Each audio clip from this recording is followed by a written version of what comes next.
आज की जो हमारी क्लास रहेगी BHDAE 182। आज इसमें हम लोग खास तौर से जून 2023 का प्रीवियस ईयर का जो क्वेश्चन पेपर है उसको मैं पूरा सोल्व करवाने जा रहा हूं। BHDAE 182 जून 2023 का एक क्वेश्चन पेपर रहने वाला है। इसमें जितने क्वेश्चन है सारे मैं क्वेश्चन एक ही क्लास में और एक ही वीडियो में आपको पढ़ाने जा रहा हूं। तो यहाँ पर देखिएगा BHDAE 182 हिंदी भाषा और संप्रेषण। इस आपका जो एग्जाम होगा वो 50 नंबर का पेपर होगा। कितने नंबर का एग्जाम होगा? 50 नंबर का पेपर होगा और मात्र ये पेपर 2 घंटे का होगा। कितने टाइम का होगा? 2 घंटे का पेपर होगा। जैसे यहाँ नोट्स में क्या लिखा है, कुल 5 प्रश्न के उत्तर देने हैं। क्या टोटल आपको एग्जाम में 5 क्वेश्चन करने हैं और इसमें जो लास्ट क्वेश्चन है, ठीक है, अंतिम प्रश्न अनिवार्य है, यानी लास्ट जो क्वेश्चन है, क्वेश्चन नंबर 9 है, उसको करना जरूरी है। उसमें 5-5 नंबर के 2 क्वेश्चन लिखने हैं, उसमें 4 लिखे हुए हैं, ठीक है। सभी प्रश्नों के अंक समान है, यानी हर एक क्वेश्चन 10 नंबर का रहेगा। इस बात को ध्यान में रखिएगा। और जून 2023 का ये जो क्वेश्चन पेपर है, पूरा मैं क्वेश्चन पेपर आपको सोल्व करवाने जा रहा हूं। तो इसी टाइप का एग्जाम में क्वेश्चन पेपर आता है और आपको क्वेश्चन पेपर कैसे सोल्व करना है वो सारी चीजें मैं इसी क्लास में आप सबको बताने वाला। इससे पहले मैंने दिसंबर 2023 के भी क्वेश्चन पेपर को मैंने सोल्व करवा रखा है। आप लोग जाकर के उसका भी वीडियो जरूर देख सकते हैं, ठीक है। देखिएगा इसमें जो पहला क्वेश्चन है, देखिए क्वेश्चन नंबर फर्स्ट क्या है हमारा, भाषा के स्वरूप को स्पष्ट करते हुए उसकी प्रकृति को रेखांकित कीजिए। ये हमारा पहला क्वेश्चन है जो कि 10 नंबर का है। देखो 10 नंबर के क्वेश्चन के लिए कम से कम 2 पेज 2.5 पेज लिखना, 2-2.5 पेज लिखना, इससे ज्यादा नहीं लिखना। कोई भी बच्चा 3 पेज से ज्यादा नहीं लिखेगा, क्योंकि इतना ज्यादा अगर आप लोग लिखेंगे तो आपके लिए क्या होगा, बिल्कुल सही नहीं होगा, ठीक है। क्योंकि मात्र 2 घंटे का पेपर है और 2 घंटे कब निकल जाते पता भी नहीं चलता। इसलिए 2-2.5 पेज ही लिखना है और 3 पेज से ज्यादा कोई नहीं लिखेगा, क्योंकि 10 नंबर के लिए इतना ज्यादा नहीं लिखा जाता है। 10 नंबर के लिए 2 पेज या 2.5 पेज इतना ही लिखिएगा।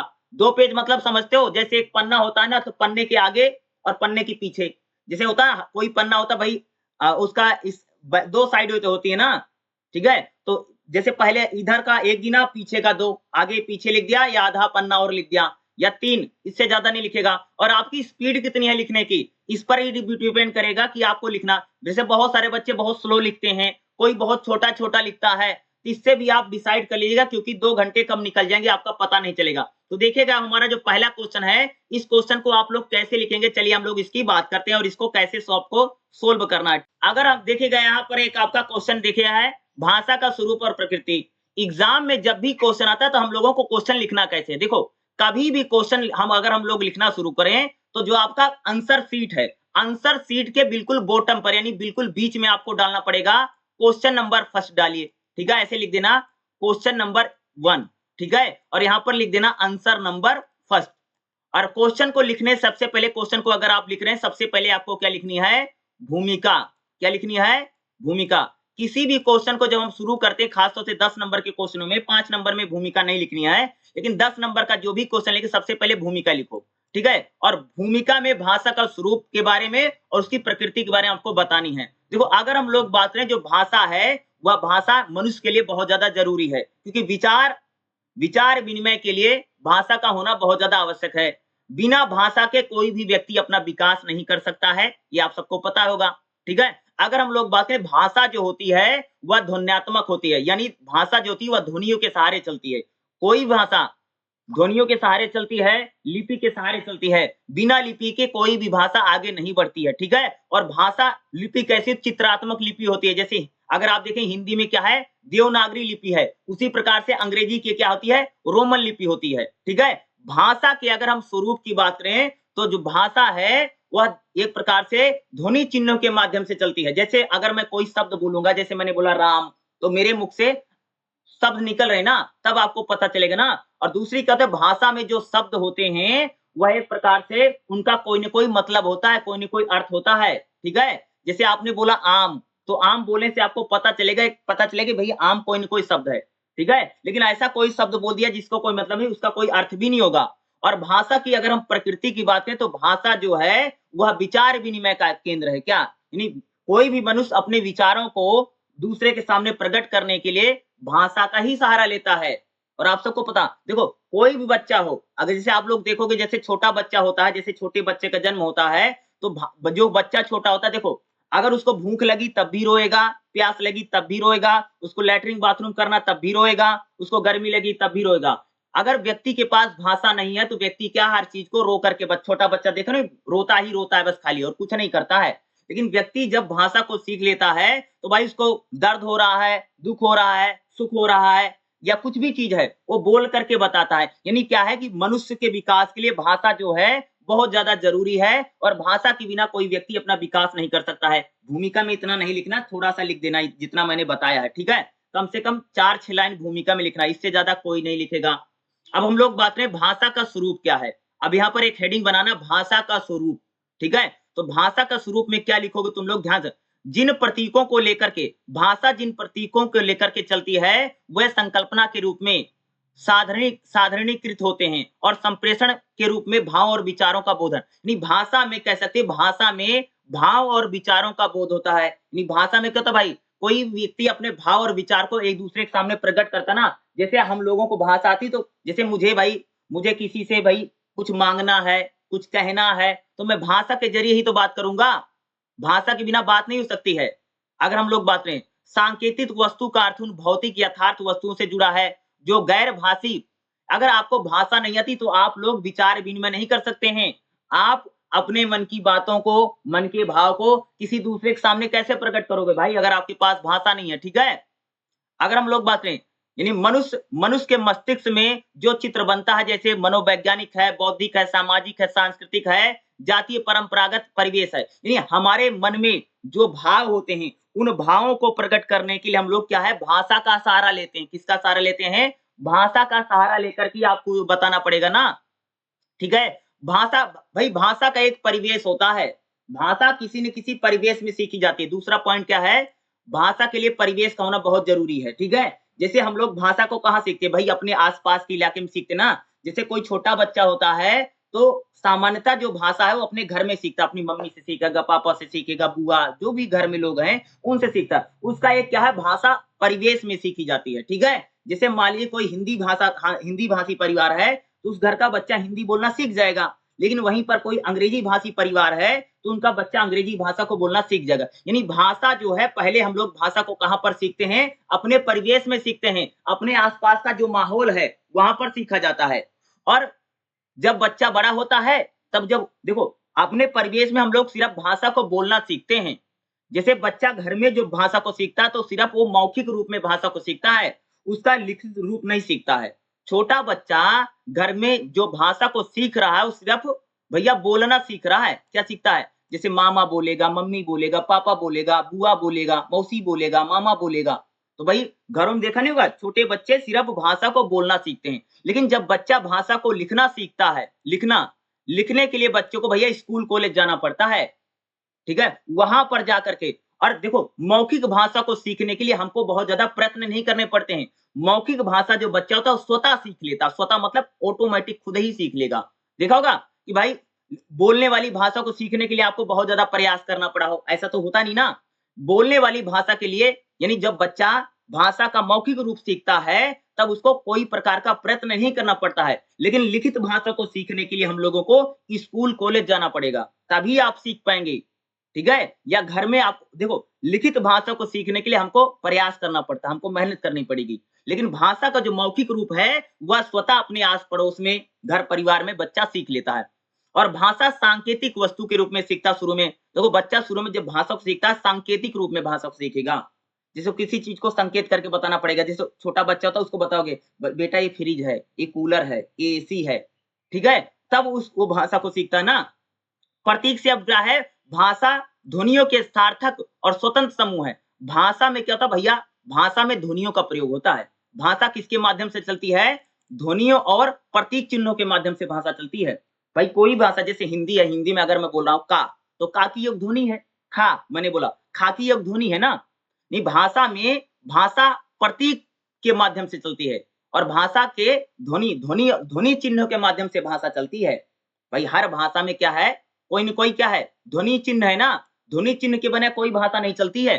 जैसे हिंदी हो चाहे अंग्रेजी हो या कोई भाषा हो, ठीक है, प्रतीक के बिना कोई नहीं चलती। और भाषा में अगर आप देखोगे जो ध्वनियां होती इनका कोई न कोई मतलब होता है। जैसे मैंने बोला पेड़, तो भैया पेड़ क्या है, पा पे ए, ये क्या एक प्रकार की ध्वनि निकलती ना, जैसे पेड़, छोटा पेड़, बड़ा पेड़, नीम का पेड़, आम का पेड़, जैसे पेड़ एक प्रकार का क्या सार्थक ध्वनि होते हैं।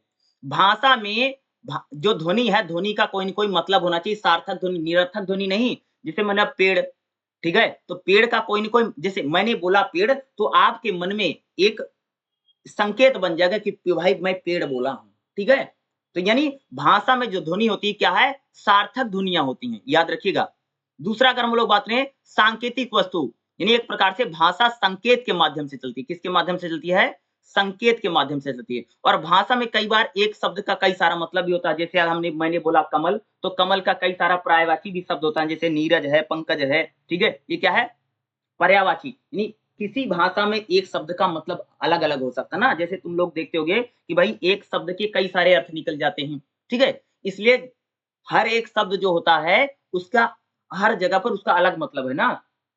ये होता है भाषा में, अगर हम लोग बात करें ना, भाषा में दूसरा क्या होता है, एक प्रकार से भाषा बोधात्मक, रचनात्मक और सामाजिक और शैक्षणिक, ये भाषा बोधात्मक होती है, बोध के जरिए सीखी जाती है। रचना, भाषा में रचना होती है, ठीक है? रचना यानी जैसे कविता, कहानी, ये सारी चीजें लिखी जाती है, भाषा में लिखी जाती है। भाषा समाजीकरण की भाषा है, भाषा समाज को भी जोड़ती है। किसको जोड़ती है जी? समाज को जोड़ने का काम कौन करती है? भाषा करती है। और समाज जो है, हमारी जो सोसाइटी है, वह भी भाषा के बिना सर्वाइव नहीं कर सकती, आगे बढ़ नहीं सकती, ठीक है? यानी समाज को एकजुट रखने में भाषा का बड़ा महत्व है, ठीक है? और भाषा स्थानिक होती है, हर स्थान की अलग-अलग भाषा होती है, ठीक है? जैसे बोलते हैं ना भाई, कोस-कोस पे पानी बदले 4 कोस पे बानी, यानी कोस-कोस पर क्या है, पानी का स्वाद बदल जाता है, और 4 कोस पर क्या बदलता है, भाषा, यानी बानी मतलब भाषा बदल जाती है।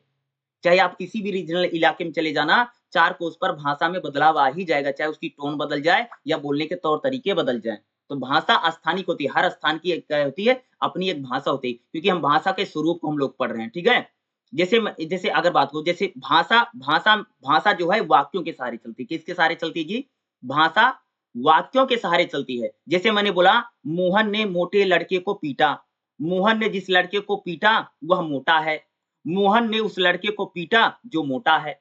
क्या है? यानी भाषा में क्या होती है भैया, वाक्यों का प्रयोग होता है। भाषा जो है, जैसे शब्द हैं, भाषा में शब्दों का, शब्द से क्या बनती है? वाक्य बनती है। यानी वाक्य मीन्स सेंटेंस बनता है ना, और फिर वह सेंटेंसों के माध्यम से क्या भाषा चलती है। और भाषा में प्रतीकों की व्यवस्था है। प्रतीक मतलब समझते हो? जैसे जैसे अगर प्रतीक मतलब समझते हो, जैसे भाषा में प्रतीक का माध्यम है। प्रतीक मतलब जैसे कर्ता क्रम क्रिया, यानी हिंदी भाषा को जब लिखा जाएगा, सबसे पहले भैया कर्ता आएगा, फिर कर्म आएगा, फिर क्रिया आएगी। कर्ता है, जैसे राम घर जाता है, मैंने बोला राम घर जाता है, तो क्या है, राम कर्ता हो गया, ठीक है? क्या है? फिर घर जाता है, क्या है? कर्म हो गया, क्रिया, जाता है, क्रिया हो जाएगी। यानी अगर हम लोग बात करेंगे, जो भाषा है, हिंदी भाषा में कैसे चलती है? हिंदी भाषा में सबसे पहले कर्ता आएगा, फिर कर्म आएगा और फिर क्रिया आएगी। यानी भाषा में प्रतीक की व्यवस्था है। समाज और प्रतीक का एक प्रकार से संबंध है। यानी भाषा जो है, वह प्रतीकों के माध्यम से तो चलती है, और भाषा एक प्रकार से समाजीकरण की भाषा, भाषा जो है, वह समाज को भी जोड़ने का काम करती है। भाई किसी समाज में जो रीति-रिवाज है, पूजा पद्धति है, उठना-बैठना है, शादी-विवाह है, वो इस एक प्रकार से भाषा जो संस्कृति यानी कल्चर को भी भाषा थी। किसी भाषा का एक प्रकार से कल्चर बन जाता है। किसी भाषा में चले जाना, तो वहाँ का एक प्रकार से भाषा समाज को जोड़ने का काम कर रही है, ठीक है? हमारे जो तीज त्योहार होते हैं, हमारे जो रीति-रिवाज होते हैं, क्या है? वो एक प्रकार से या भाषा संस्कृति यानी कल्चर से जुड़ती है। क्या बनती है? भाषा का एक प्रकार से क्या बन जाता है जी? कल्चर बन जाता है, ठीक है? तो एक खास तौर से जब भी आपके एग्ज़ाम में पूछेगा, भाषा का स्वरूप क्या है और भाषा की प्रकृति क्या है? तो यही बातें आपको लिखनी है, और सिर्फ लिखने में क्या करना है, आपको हेडिंग बना-बना के लिखना है। लास्ट में निष्कर्ष लिख देना, क्योंकि किसी भी क्वेश्चन में जब से सबसे पहले हमने लिखा भूमिका, ठीक है? तो क्वेश्चन का जब हमने स्टार्ट किया, तो हमने लिखा भूमिका, ठीक है? तो लास्ट में क्या लिखते हैं भैया, निष्कर्ष लिखते हैं। निष्कर्ष यानी जिसको बोलते हैं कंक्लूजन। यह भी लिखना क्या बहुत ज़्यादा ज़रूरी होता है, ठीक है? निष्कर्ष भी लिखना हमारे लिए क्या कंपल्सरी। तो निष्कर्ष में लिखना भाई, कोई भी भाषा हो, भाषा ध्वनि के माध्यम से चलती है, चिन्हों के माध्यम से चलती है। भाषा के बिना व्यक्ति का विकास नहीं हो सकता है, और जो भाषा है, व्यक्ति वह अपने आस-पास में सीख लेता है। लेकिन भाषा के लिखित रूप को सीखने के लिए हमको प्रयत्न करने पड़ते हैं, हमको स्कूल कॉलेज जाना पड़ता है, लेकिन मौखिक भाषा को हम लोग स्वतः ही अपने आस-पड़ोस के माहौल में सीख लेते हैं, ठीक है? इस प्रकार से आप निष्कर्ष में 3-4 लाइनें लिख देना, और आपका जो पूरा क्वेश्चन होगा कंप्लीट हो जाएगा। चलिए हम लोग क्या कर लेते हैं, अगले क्वेश्चन को देख लेते हैं। अगला जो हमारा नेक्स्ट क्वेश्चन, अगला जो हमारा क्वेश्चन है, क्वेश्चन नंबर 2 जो रहेगा यहाँ पर देखिएगा। क्वेश्चन नंबर हमारा दूसरा क्या है, हिंदी वर्णमाला का परिचय दीजिए। ठीक है, क्वेश्चन नंबर 2 क्या है कि हिंदी वर्णमाला क्या है। ये 10 नंबर का क्वेश्चन है, दूसरा क्वेश्चन। ठीक है, इस क्वेश्चन को आपको कैसे लिखना पड़ेगा, क्योंकि ये क्वेश्चन इंपॉर्टेंट है और इस बार भी एग्जाम में जरूर आ सकता है। ठीक है, क्योंकि जितने मैं ये क्वेश्चन पेपर सोल्व करवा रहा हूँ, लगभग मैं सारे क्वेश्चन पेपर सोल्व कराऊंगा 4-5 साल के। ठीक है, और लगभग ये आपको लगभग हमेशा वीडियो मिलता रहेगा। ठीक है, तो देखिएगा दूसरा क्वेश्चन हमारा क्या है, हिंदी वर्णमाला का परिचय दीजिए। ठीक है, तो देखो यहाँ पर वर्णमाला, देखो सबसे पहले बताऊं, सबसे पहले आपको जैसे मैंने बोला था ना, सबसे पहले डालो क्वेश्चन नंबर 2 डालना पड़ेगा। ठीक है, आपने लिखा क्वेश्चन नंबर 2 और यहाँ पर लिख दो आंसर नंबर 2। ठीक है, और क्या लिखें, हिंदी वर्णमाला। सबसे पहले लिखो भूमिका, क्या लिखो, सबसे पहले आपको क्या लिखनी है, भूमिका। देखो वर्णों के समूह को वर्णमाला कहते हैं। क्या लिखना पड़ेगा, जो वर्ण है, जैसे हिंदी में का, खा, गा, घा, छोटा, बड़ा, ई, उ, ये क्या है, यही सारा जो पूरा होता है ना, इसी को हम लोग बोलते हैं वर्णमाला। क्या बोलोगे, वर्णों के समूह को वर्णमाला कहते हैं। प्रत्येक भाषा के सारे वर्ण क्रमबद्ध होते हैं। भाई वर्णमाला में जो वर्ण होते हैं, यानी जो वर्ण है, जैसे छोटा, बड़ा, छोटी, बड़ी, छोटा ऊ, बड़ा ऊ, री, ए, ओ, तो क्या है कि वर्णों के समूह को वर्णमाला कहते हैं। और प्रत्येक भाषा में जो भी वर्ण होते हैं वो क्या होते हैं, वो क्रमबद्ध होते हैं। क्या, एक प्रकार के सिस्टमैटिक तरीके से चलते हैं, क्रम के रूप में चलते। किसके रूप में चलते जी, वो सारे क्रमबद्ध रूप में चलते हैं। ठीक है, हिंदी में भी वर्ण अथवा अक्षरों के समूह को क्रमबद्ध रूप में पाए जाते हैं। हिंदी में भी अगर हम लोग बात करें तो क्या है, जो हिंदी में जो वर्ण है, जैसे छोटा है, बड़ा है, छोटी ई है, बड़ी है, ऊ है, बड़ा ऊ है, री है, या काखा गाघा, तो ये क्या है, एक प्रकार से क्रमबद्ध होते ना, एक के बाद दूसरा, दूसरे के बाद तीसरा, तीसरे के बाद चौथा, चौथे के बाद पांचवा, ऐसा होता है ना। हिंदी वर्णमाला का मानक रूप निम्नलिखित है। अब हिंदी वर्णमाला में पूरी टेबल को लिखना है। ठीक है, सबसे पहले भूमिका में इतना लिख देना, उसके बाद लिखो हिंदी वर्णमाला, ऐसे एक हेडिंग बनाइए, लिखो वर्णमाला। और वर्णमाला में सबसे पहले लिखो स्वर। हिंदी में एक वर्णमाला लिखा, उसके बाद हेडिंग लिखो, ब्लैक पेन से लिखो स्वर। तो स्वर क्या है, स्वर लिखो सारे, जैसे लिखो छोटा, बड़ा, छोटी, बड़ी यू, बड़ी ई, उ, री, ए, ओ, आओ। अनुस्वर क्या होता है, अनुस्वर जो ऊपर बिंदी लगा देते उसको हम लोग बोलते हैं अनुस्वर। विसर्ग क्या है, दो पीछे दो बिंदियां लगी इसको हम लोग विसर्ग बोलते हैं। अब इतना हो गया, स्वर, स्वर की हेडिंग, स्वर लिखा, फिर अनुस्वर लिखा, फिर विसर्ग लिखा। अब लिखो व्यंजन, यानी व्यंजन कौन कौन से, सबसे पहले डालो व्यंजन, तो व्यंजनों में लिखो का, खा, गा, घा, ड़ा। ठीक है, चा, छा, जा, झा, णा, टा, ठा, डा, ढा, णा, ता, था, दा, धा, ना, पा, फा, बा, भा, मा। ठीक है, इतना हो गया। उसके बाद देखो अंतस्थ, अंतस्थ व्यंजन क्या है, जैसे या, रा, ला, वा। उष्मा व्यंजन क्या है, सा, हा, सा, हा। संयुक्त व्यंजन छत, त्रिक, ज्ञा। ठीक है, इतना लिख देना। विशेष व्यंजन का ढा और डा।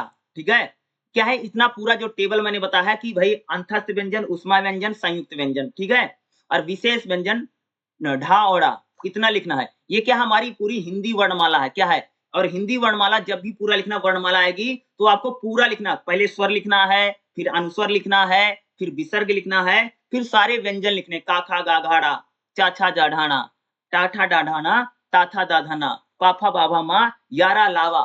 ठीक है, यानी ठीक है, सा, हा, छत्रिज्ञा, इतना तो लिखना ही लिखना है। ठीक है, इससे हमारी वजह पूरी ये हिंदी वर्णमाला है। क्या है, हिंदी वर्णमाला को हमें क्या करना है, पूरा लिखना है। ठीक है, वर्णमाला को अच्छे से लिख देना। ठीक है, और इतना आपने लिख दिया। उसके बाद अगर आपको थोड़ा सा और लगता है कि लिखने में, तो आप लोग क्या लिख देना, स्वर। हिंदी वर्णमाला हम लोग स्वरों की बात कर लेंगे। ठीक है, तो हिंदी वर्णमाला में स्वर उन्हें कहते हैं। स्वर किन्हें कहते हैं भाई, जो स्वतंत्र होते हैं, जिनको बोलने के लिए हमें व्यंजन की सहायता नहीं लेनी पड़ती, वो हमारे स्वर हैं। स्वर क्या है, स्वतंत्र हैं, जो व्यंजन के उच्चारण में सहायक होते हैं, ऐसे भी कह सकते हैं। स्वर क्या होते हैं भैया, जो व्यंजन का, जैसे हम किसी व्यंजन को बोलेंगे तो स्वर की सहायता से व्यंजन बोले जाते हैं। स्वर क्या है, व्यंजनों को बोलने में स्वर की सहायता ली जाती है। और स्वर कितने हैं, हिंदी वर्णमाला में 11 स्वर हैं। कितने स्वर हैं, 11 स्वर हैं। ठीक है, हेडिंग बनाना स्वर, तो स्वर कितने भैया, 11 है। कौन कौन सा स्वर है, जैसे छोटा आ, बड़ा ई, बड़ी उ, बड़ा उ, री, ए, ओ, आओ। ये क्या है, ये 11 हमारे स्वर हैं, ठीक है? क्या है? ये हमारे टोटल 11 स्वर हैं। स्वर के बाद देखना अगला हमारा क्या, व्यंजन, ठीक है? व्यंजन क्या होते हैं? व्यंजन देखिएगा, जिन वर्णों का उच्चारण स्वरों की सहायता से किया जाता है, क्या बोलोगे? जिन वर्णों का उच्चारण स्वरों की सहायता से किया जाता है, उसको हम व्यंजन कहते हैं। क्या कहते हैं? उसको हम लोग क्या कहते हैं भई? व्यंजन कहते हैं। और व्यंजन कितने हैं? व्यंजन टोटल अगर आप देखेंगे 33 हैं, 33 व्यंजन हैं। कितने हैं? 33 व्यंजन हैं। जैसे स्वर 11 है, तो व्यंजनों की संख्या 33 है, ठीक है? तो व्यंजन देखिएगा। और व्यंजन कौन-कौन से? जैसे व्यंजन कौन-कौन से लिखो, का वर्ग के व्यंजन, क्या? का वर्ग के व्यंजन कौन से? जैसे का, खा, गा, घा, ड़ा। चा वर्ग व्यंजन, चा, छा, जा, झा, णा। टा वर्ग व्यंजन, टा, ठा, डा, ढा, णा। ता वर्ग व्यंजन, ता, था, दा, धा, ना। पा वर्ग व्यंजन, पा, फा, बा, भा, मा। इतना आपको जरूर लिखना पड़ेगा, ठीक है? कम से कम 10 नंबर के क्वेश्चन में जो आपको वर्णमाला आई है, इतना अगर आप लिख लेंगे, मैं तो पक्का कह सकता हूँ कि आपको 10 में से 8 नंबर तो मिल ही जाएगा। कितना मिल जाएगा? 8 या 9 नंबर आपको मिल सकता है, क्योंकि 10 में से 10 कोई देता नहीं है। इस बात को ध्यान में रखिएगा। और जितना मैंने बताया है, इतना आपको वर्णमाला जब पूछेगा तो लिख देना। और जैसे मैंने आपको बताया कि 2 से ढाई पेज ही लिखना होता है। कितना लिखना होता है जी? 2 से ढाई पेज ही लिखना होता है। चलिए अगला क्वेश्चन हम लोग देख लेते हैं, जो हमारा तीसरा क्वेश्चन होने वाला है, ठीक है? अगला जो हमारा क्वेश्चन रहेगा, क्वेश्चन नंबर 3 क्या है? स्वरों के वर्गीकरण के विभिन्न आधारों पर चर्चा कीजिए। ये हमारा क्या है? क्वेश्चन नंबर 3 क्या है? 10 नंबर का रहेगा। कितने नंबर का क्वेश्चन है? 10 मार्क्स का। यानी जो स्वर हैं, स्वरों का जो वर्गीकरण किया गया है, उसका आधार क्या है? ठीक है? ये 10 नंबर का क्वेश्चन काफी इंपॉर्टेंट है। ये क्वेश्चन, इस टाइप के क्वेश्चन काफी आ सकते हैं। स्वरों को लेकर के आएगा, जो स्वर किसे कहते हैं, स्वर कितने प्रकार के हैं। जैसे यहाँ पर क्वेश्चन पूछ लिया कि तीसरा क्वेश्चन क्या है? स्वरों के वर्गीकरण के विभिन्न आधारों की चर्चा कीजिए। और ये क्वेश्चन 10 नंबर का, अगर ये क्वेश्चन एग्जाम में आता है तो इस क्वेश्चन को हम लोगों को कैसे लिखना है, चलिए मैं आप सबको ये बात बताता हूँ। तो देखिएगा, स्वरों के वर्गीकरण का आधार, भैया स्वर कितने? स्वर 11 हैं। छोटा, बड़ा, छोटी, बड़ी ऊ, छोटा ऊ, बड़ा ऊ, ठीक है? ए, ऐ, ओ, औ। ये कुल 11 स्वर हैं। तो स्वरों का जो वर्गीकरण किया गया है, वह उनको कहाँ से बोला जा रहा है, कहाँ से बोला जा रहा है, इसके आधार पर। यानी जब मैं किसी स्वर का उच्चारण करता हूँ, तो स्वर जो है, स्वर का जो उच्चारण है, कहाँ से हो रहा है, ठीक है? वो जीभ से हो रहा है, या होंठ से हो रहा है, या कंठ से हो रहा है, या तालु से हो रहा है। इसके आधार पर स्वरों का वर्गीकरण किया गया है। किसके आधार पर? कि जैसे किसी स्वर का उच्चारण किया जाता है, तो मुख से जो हवा है, जो मुख से हवा है, वो कहाँ से निकल रही है, उसी के आधार पर हम लोगों ने क्या किया है? स्वरों का वर्गीकरण किया। तो स्वरों का जो पहला वर्गीकरण है, जीभ की स्थिति के अनुसार। क्या? स्वरों का जो पहला वर्गीकरण किसके आधार पे? भैया जीभ की स्थिति, यानी जिस स्वर के उच्चारण करने में जीभ आ रही है। देखिएगा, जीभ की स्थिति के अनुसार क्या है? किसी स्वर के उच्चारण में जीभ का जो आगे का भाग है, जो महत्वपूर्ण, यानी किसी स्वर के उच्चारण में अगर जीभ का जो भाग है, अगर वो महत्वपूर्ण भूमिका निभाता है, जैसे जीभ का अगला भाग, जीभ का पिछला भाग, जीभ का बीच का भाग, अथवा कभी तालु के अति निकट आता है, तो कभी तालु के आस-पास रहता है, तो स्वरों का वर्गीकरण होता है। यानी किसी स्वर के उच्चारण में जब जीभ का कोई न कोई रोल है, इंपॉर्टेंट रोल होता है, यानी महत्वपूर्ण भूमिका निभाती है। जीभ का चाहे अग्र भाग हो, चाहे जीभ का मध्य भाग हो, चाहे जीभ का पार्श्व भाग हो, यानी बीच आगे का, बीच का, पीछे का, कोई भी, और अगर उसकी भूमिका निभाती है, तो उसके आधार पर स्वरों का वर्गीकरण किया गया है। अगला होंठ की स्थिति के अनुसार, यानी जिस स्वर के उच्चारण में हमारा होंठ आता है। देखो, अगला क्या है? होस्ट, होंठ मतलब होंठ जो है, ओष्ठ मतलब होंठ। होंठ का जिसमें रोल होता है, यानी अगर मैं किसी स्वर का उच्चारण करूं, तो जिसमें मेरा होंठ है, क्या है? जो मेरा होंठ है, अगर होंठ की अगर भूमिका है, तो उसके अनुसार कैसे? देखिएगा, होंठ की वृत्ताकार करके स्वरों का उच्चारण, यानी होंठ को जब हम वृत्ताकार यानी बोलते हैं, तो उन्हें वृत्तमुखी कहा जाता है। हिंदी में जैसे उ, बड़ा उ, ए, ऐ, ऐसे स्वर हैं। यदि होंठों के बिना वृत्ताकार किए स्वरों का उच्चारण करें, तो उन्हें वृत्तामुखी स्वर के नाम से जाना जाता है। यानी इसमें होंठ आ गया, जैसे उ, बड़ा ऊ, ए, ऐ, क्या इसमें होंठ जो है, हमारा जो लिप्स है, यानी होंठ जो है, इनकी महत्वपूर्ण भूमिका, जैसे छोटा ऊ, बड़ा ऊ, ओ, औ। इसमें क्या, इन स्वरों के उच्चारण में हमारा जो होंठ है, होंठ काफी इंपॉर्टेंट रोल निभाता है। अगला, कुछ मात्राएं हैं, मात्राओं के उच्चारण करने में भी अगर मात्रा लगने में, जैसे मात्रा जैसे आ, ई, उ, ठीक है? बड़ा, बड़ी, बड़ा ऊ, दीर्घ स्वर में आते हैं, जैसे छोटा आ, बड़ा छोटी ई और उ, ये ह्रस्व स्वर हैं। और दीर्घ स्वर कौन-कौन से हैं? जैसे बड़ा आ, बड़ी और बड़ा ऊ, ये दीर्घ स्वर हैं, ठीक है? कव्वे की स्थिति के अनुसार, कव्वे की स्थिति कौन यानी जैसे मान लो यानी जो हमारे नीचे होता है, ठीक है? जो हमारे गला है, गले के नीचे जो होता है ना उसको बोलते हैं, ठीक है? इसका जो रूप होता है, जैसे आ, बड़ा, छोटी ई, बड़ी, इनके उच्चारण करने में जो हमारा कंठ है, ठीक है? ये ऊपर उठता है, ठीक है? और हवा जो है वो हमारे मुँह से निकलने में सहायक होती है, जैसे अंग, आह, ठीक है? अंग, आह, इसका जब उच्चारण करते हैं तब हम उसको बोलते हैं, ठीक है?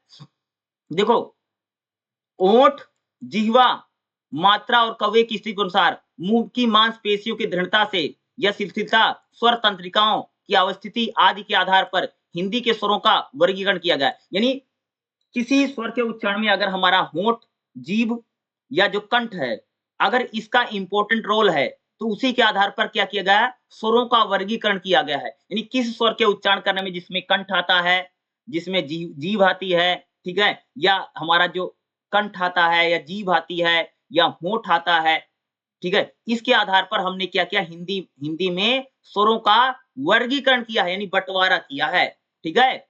लेकिन इन पर विचार किए बिना अब हिंदी स्वरों के उच्चारण स्थान और प्रश्न के बारे में चर्चा करें। यानी हिंदी में जो उच्चारण स्थान है उसको कहाँ से करते हैं? सबसे पहले देखोगे छोटा आ, जो छोटा आ है, आ जिसको बोलते हैं, यह अर्धवृत्ताकार मध्य स्वर है। जो छोटा आ होता है, यह अर्धवृत्ताकार मध्य स्वर है। इसके उच्चारण में जीभ का मध्य भाग कुछ ऊपर उठता है और होंठ बीच से खुलता है। जैसे अनाज, अब, कमल, सरल। यानी छोटा जब बोलोगे तो इसमें क्या होगा? आपकी जो जीभ है, जीभ का बिचला बीच का जो भाग है ऊपर उठेगा और होंठ खुलता है, जब हम इसका छोटे आ का उच्चारण करते हैं। बड़ा आ क्या है?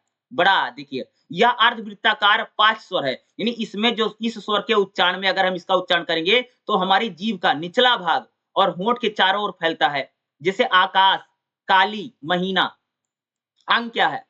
औ क्या है? देखिए, यह अर्धवृत्ताकार पाश स्वर है। यह अंग्रेजी में आवत वर्ण है।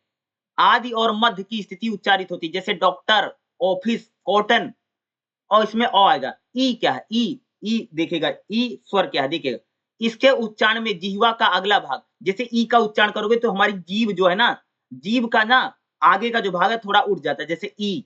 जीभ जो होगी उसका आगे का भाग क्या होगा? थोड़ा-सा उठ जाएगा और होंठ के कुछ खुले होते हैं, होंठ खुल जाएगा, ठीक है? जैसे इसका वैज्ञानिक रवि, ई का। और बड़ी क्या है? यह समृद्ध दीर्घ स्वर है। क्या है? यह समृद्ध दीर्घ अग्र स्वर है। इसके उच्चारण में जीभ का पिछला भाग बहुत अधिक ऊपर उठता है, जैसे बड़ी ई, ठीक है? होंठ चौड़ाई में खुलता है, जैसे ईख, सीता, बड़ी शब्द का उच्चारण करोगे तो इसमें क्या होगा? हमारी जो जीवा है यानी जो जीभ है, इसका पीछे का भाग ऊपर उठता है और होंठ होंठ चौड़ाई में खुलता है, जैसे ईख, सीता या बड़ी का उच्चारण करो।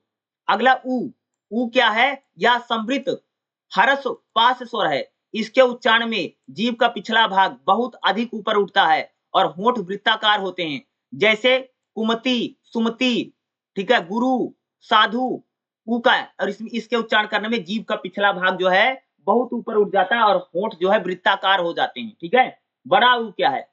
यह समृद्ध दीर्घ स्वर है। बड़ा ऊ क्या है? यह समृद्ध दीर्घ स्वर है। इसके उच्चारण में जीभ का पिछला भाग बहुत अधिक ऊपर उठ करके कोमल तालु यानी ऊपर जो होता नहीं हमारा, उससे तालु से पहुंचता है, जैसे ठीक है? ऊनी, चूहा, सूत, भालू।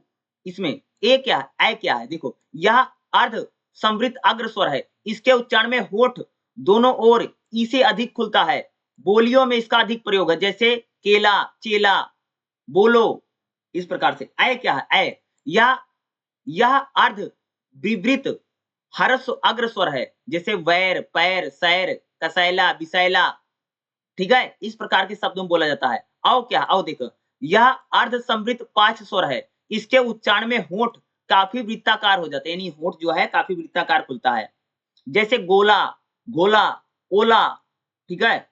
इस प्रकार के शब्द। औ, यह अर्ध विवृत वृत्तमुखी हर्ष पांच स्वर है। इसके उच्चारण में जीभ का पिछला भाग कुछ ऊपर उठता है। लिखने में इसका प्रयोग होता है जैसे औरत, ठीक है, औ की मात्रा में इस प्रकार की। तो यानी जो हमारे खास तौर से देखोगे जो स्वर हैं, स्वरों का वर्गीकरण किस आधार पे? भाई स्वर का वर्गीकरण जीभ की स्थिति के अनुसार, होंठ की स्थिति के अनुसार और कंठ की स्थिति के अनुसार किया गया है। यानी स्वर का जब उच्चारण करते हैं तो उच्चारण में हमारी जीभ कहाँ जा रही, कहाँ नहीं जा रही है, हमारा होंठ, यानी जीभ और होंठ का बड़ा रोल है खास तौर से अगर हम लोग स्वर का उच्चारण करते हैं। और इन्हीं आधार पर स्वरों का वर्गीकरण भी किया गया। क्या किया गया? इन्हीं आधार पर जो हमारे होंठ हैं, होंठ को जब हम करते हैं उसका वर्गीकरण भी किया गया है। और एक लगभग 10 नंबर का क्वेश्चन आएगा और इसको आपको करके भी जाना क्या है? जरूरी है। चलिएगा हम लोग अगला क्वेश्चन देख लेते हैं जो हमारा नेक्स्ट क्वेश्चन रहने वाला है। देखिएगा अगला जो हमारा क्वेश्चन है, क्वेश्चन नंबर 4 रहेगा। क्या है? नासिका ध्वनियों पर प्रकाश डालिए। ठीक है, क्वेश्चन नंबर 4 क्या है? नासिका ध्वनियां क्या होती हैं? ठीक है भाई, नासिका ध्वनि सिंपल सी ये होती है कि जब हम किसी वर्ण का उच्चारण करते हैं, जब हवा पूरी तरीके से हमारे नाक से निकलती है, इसी को हम बोलते हैं नासिका। नासिका मतलब होता नाक। ठीक है, दूसरा नाक, नाक यानी नासिका ध्वनि क्या होती है? काफी इंपॉर्टेंट है, एग्जाम में आ चुका है और इस बार भी आ सकता है। और ये क्वेश्चन 10 नंबर का है। ठीक है, तो जैसे मान लीजिए चौथा क्वेश्चन आ गया तो आप एग्जाम में इसको कैसे लिखेंगे? तो यहाँ पर देखेगा आपकी बुक में पेज नंबर 60 है, पेज नंबर 60 है। ठीक है, और 4.5 में चैप्टर नंबर 4 में रहेगा, 4.5 देखेगा नासिका ध्वनियां। देखो स्वर यंत्र पार करने के बाद, देखो अगर हम किसी स्वर का उच्चारण करते हैं, ध्यान सुनो क्या बोला हूं, जब मैं किसी स्वर को बोलता हूं, स्वर पता कौन कौन से हैं? जैसे छोटा, बड़ा, छोटी, बड़ी, छोटा उ, बड़ा उ, री, ए, आई, ओ, औ, क्या है? सारे स्वर हैं। स्वरों की संख्या 11 है। कहा जा रहा कि जब हम किसी स्वर का उच्चारण करते हैं तो हमारे मुंह से जो हवा है दो प्रकार से निकलती है। हवा दो जगह से, एक जगह भैया मुंह से निकलती है, दूसरी हवा जब निकलती नाक से। जब मैं किसी स्वर का उच्चारण करता हूं तो कभी हवा मेरे मुख से निकलती है, कभी हवा मेरे नाक से निकलती है। अब देखिएगा मुख विकार से अगर अगर मैं किसी स्वर का उच्चारण करता हूं, ठीक है, मुख विकार से निकलने वाली ध्वनियां, मौखिक ध्वनियां, जैसे मैंने किसी स्वर का उच्चारण किया और जो मेरे मुख से जो हवा है वो पूरी तरह से मेरे मुंह से निकल रही है, तो उसको हम बोलते हैं मौखिक ध्वनियां। क्या बोलते हैं? मौखिक ध्वनियां। यानी किसी स्वर का उच्चारण करने पर वायु यानी हवा पूरी तरीके से अगर मुख से निकल रही है तब इसको बोलते हैं मौखिक ध्वनि। क्या कहते हैं इसको जी? इसको बोला जाता है मौखिक ध्वनि।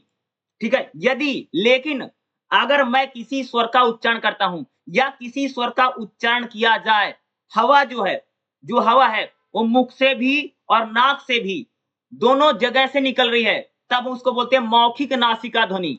देखो क्या मैंने बोला कि जब मैं किसी स्वर का उच्चारण करता हूं, ठीक है, और स्वर का उच्चारण करने के बाद हवा जो है मुंह से भी निकल रही है, नाक से भी निकल रही है, तब हम उसको क्या बोलते हैं? मौखिक नासिका ध्वनि बोलते हैं। क्या बोलते हैं? मौखिक तो है लेकिन साथ में दोनों चीजें, मुंह भी आ गया, नाक भी आ गई, इसलिए इसको क्या बोल दिया? मौखिक नासिका ध्वनि कहा जाता है। ठीक है, लेकिन अब ध्यान से देखिएगा, लेकिन यदि किसी स्वर का उच्चारण करने पर, क्या बोला? यदि किसी स्वर का उच्चारण करने पर हवा पूरी तरीके से, क्या बोला? हवा पूरी तरीके से हमारे मुख में से निकलती है, सॉरी मुख बोल दिया, मुख नहीं भाई, यानी यदि किसी स्वर का उच्चारण करने पर हवा हमारे पूरी तरीके से नाक से निकलती है, नासिका विकार से निकलती है। जब मैं किसी स्वर, जैसे जब किसी स्वर का उच्चारण किया जाए और जो हवा है वह पूर्णता यानी पूरी तरीके से नासिका विकार यानी नाक से निकलती है, तो तब हम उसको नासिका ध्वनियां कहते हैं। क्या कहते हैं? तब हम उसको क्या बोले थे भैया? नासिका ध्वनि कहा जाता है। और ये 10 नंबर में क्वेश्चन में आता है नासिका ध्वनि। और नासिका ध्वनि में सबसे पहले मौखिक ध्वनि बताओ, फिर मौखिक नासिका ध्वनि बताओ और फिर नासिका ध्वनि बताओ। और सबसे पहले आपको बताना है कि जब हम किसी स्वर का उच्चारण करते हैं तो हवा यानी वायु, हवा मत लिखना, पेपर में वायु लिखना है, कोई हवा नहीं लिखे, सिर्फ समझाने के लिए मैं बता देता हूं। ठीक है, हवा बोल देता हूं, पेपर में क्या लिखना? वायु लिखना है, वायु मतलब हवा। ठीक है, हवा नहीं लिखना है जी। ठीक है, वायु लिखना है, सबको वायु लिखना है। ठीक है, संस्कृत में वायु लिखना है। ठीक है, देखो स्वर को बोलने के बाद वायु दो भागों से निकलती है। ये भैया पहला भाग है मुख से और दूसरा मुख चीज है नासिका यानी नाक। ठीक है? ठीक है, ये लिखना, इस प्रकार से आपको एक क्वेश्चन को लिखना पड़ेगा, क्योंकि क्वेश्चन मात्र 10 नंबर का है और 10 नंबर के क्वेश्चन को मात्र 2 पेज या 2.5 पेज में लिखना, ज्यादा से ज्यादा 3, इससे ज्यादा कोई भी लिखेगा नहीं। ये चौथा क्वेश्चन हो गया। चलिए हम लोग अगला 5वां क्वेश्चन को भी देख लेते हैं। नेक्स्ट हमारा जो क्वेश्चन नंबर 5 क्या था, देखिए क्वेश्चन नंबर 5 क्या है, वर्ण को स्पष्ट करते हुए व्यंजन वर्णों की विशेषता बताओ। यानी वर्ण क्या होता है पहले ये बताओ, और फिर व्यंजन क्या होते हैं, व्यंजन वर्णों की हमको क्या बतानी है, विशेषता बतानी है।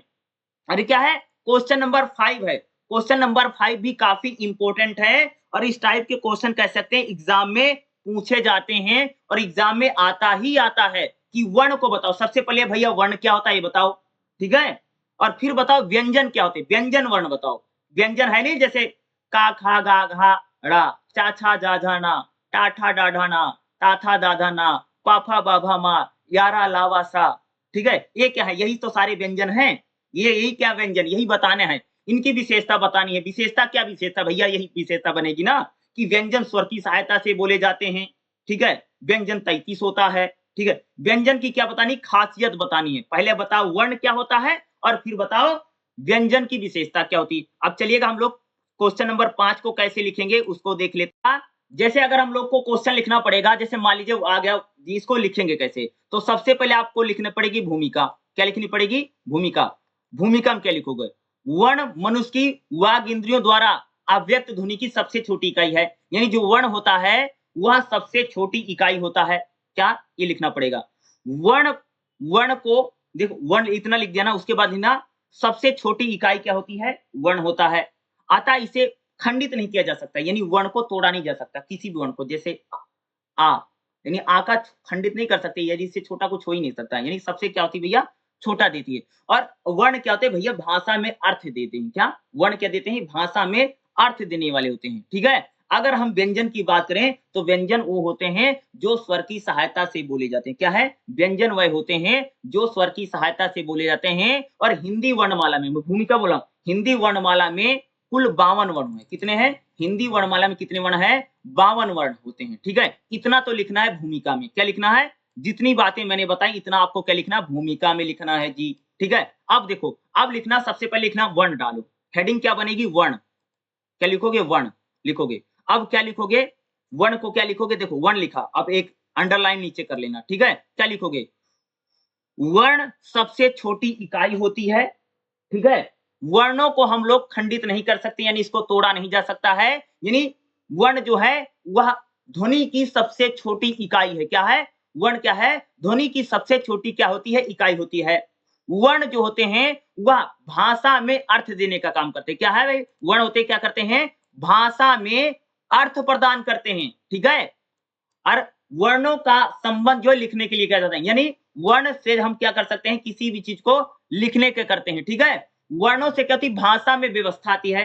क्या है, वर्णों से क्या होती है, किसी भी भाषा में क्या जाती है भैया, व्यवस्था आ जाती है। यानी सिस्टमैटिक तरीके से लिखने के लिए हम लोग वर्णों का क्या लेते हैं, प्रयोग करते हैं। और फिर एक लाइन नीचे छोड़ देना, फिर वहां पर लिखना हिंदी वर्णमाला, ऐसे लिखना है। क्या लिखना है, एक हेडिंग बनाना है और हेडिंग बनाने में लिखना है हिंदी वर्णमाला, ठीक है। और हिंदी वर्णमाला लिखने के बाद क्या करना, सब लिखो स्वर, सारे स्वर लिखना, लिखो छोटा बड़ा छोटी बड़ी, छोटा उ बड़ा उ, री ए आई ओ औ अंगा, ठीक है, इतना लिख दिया। और फिर लिखो सारे व्यंजन लिखो, का खा गा घाड़ा, चा छा जा झाड़ा, टा ठा डा ढाना, ठीक है, ता था दा धाना, पा फा बा भा मा, यारा लावा, सा हा, छत्रिज्ञा, इतना लिख देना। और ये जितने लिखे हैं सारे लिख देना। उसके बाद लिखना हिंदी वर्णमाला में कुल 52 यानी 52 वर्ण होते हैं, इतना लिख दिया। उसके बाद आप क्या लिखना, उसके बाद आ जाना, उसके बाद अगली हेडिंग बनाना है। उसके बाद हम लोगों हेडिंग बनाएंगे व्यंजन वर्ण की विशेषता। क्या बनाना है, व्यंजन वर्णों की विशेषता, इतना बनाना है। और फिर उसके बाद हम पॉइंट नंबर फर्स्ट लिखना, पॉइंट बना बना के लिखना, ठीक है। व्यंजन, व्यंजन जो है स्वतंत्र रूप से उच्चारित नहीं होते हैं। यानी व्यंजन का जब उच्चारण करते हैं तो हमें स्वर की सहायता लेनी पड़ती है। व्यंजनों का उच्चारण कर, यानी स्वतंत्र रूप से व्यंजन का उच्चारण नहीं किया जा सकता, पॉइंट नंबर 1, ठीक है। व्यंजन स्वर की सहायता से बोले जाते हैं।